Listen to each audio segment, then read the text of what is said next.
19 आमदारांचे एकत्र निलंबन केलं, मात्र टप्प्याटप्प्याने निलंबन मागे का घेताय असा सवाल आज अजित पवारांनी विचारलाय। औरंगाबादच्या संघर्ष यात्रेत ते बोलत होते।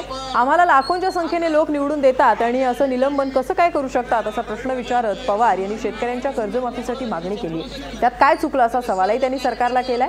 संघर्ष यात्रा आता औरंगाबादमध्ये पोहोचली। या ठिकाणी काँग्रेसचे निलंबित आमदार अब्दुल सत्तार हे शेतकऱ्यांच्या मागणीसाठी उपोषण करत होते। त्यांनी उपोषण मागे घेत संघर्ष यात्रेत सहभाग घेतला। यावेळी विरोधी पक्षनेते राधाकृष्ण विखे पाटील यांच्या उपस्थितीत सत्तार यांनी उपोषण मागे घेतलं। तर संघर्ष यात्रेच्या पनवेलमधल्या समारोप सभेत राष्ट्रवादीचे नेते शरद पवार सहभागी होणार आहेत। यावेळी राधाकृष्ण विखे पाटील यांच्याशी बातचीत केली आमचे रिपोर्टर अमेय पाठकने। उर्वरित 10 आमदारांचं निलंबन जे आहे हे अजून मागे घेण्यात आलेलं नाहीये, याबद्दल तुमची काय भूमिका असणार आहे? सरकार नाही, म्हणून आमचा मुद्दा असा आहे की निलंबन आणि निलंबनाचा प्रश्न नाही आहे मागे घेण्याचा की न घेण्याचा।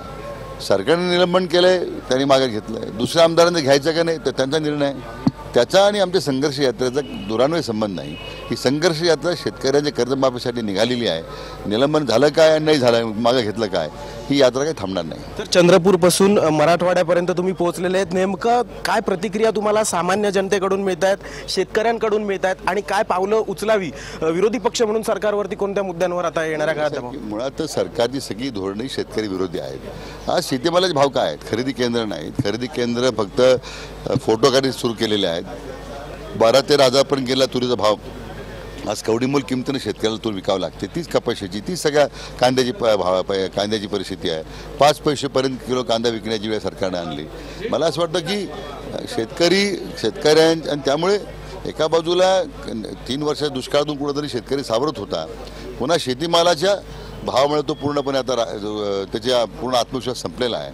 आणि म्हणून आज कर्जमाफी करणं हे पहिलं सरकारचं त्याच्यामध्ये सरकार निर्णय केला पाहिजे। मराठवाड्यामध्ये जालना, औरंगाबाद, बीड या जिल्ह्यांमध्ये संघर्ष यात्रा पोहोचली, तर औरंगाबादमध्ये शेतकऱ्यांच्या मुलांसोबत जेवणही काँग्रेस आणि राष्ट्रवादीच्या नेत्यांनी केलं।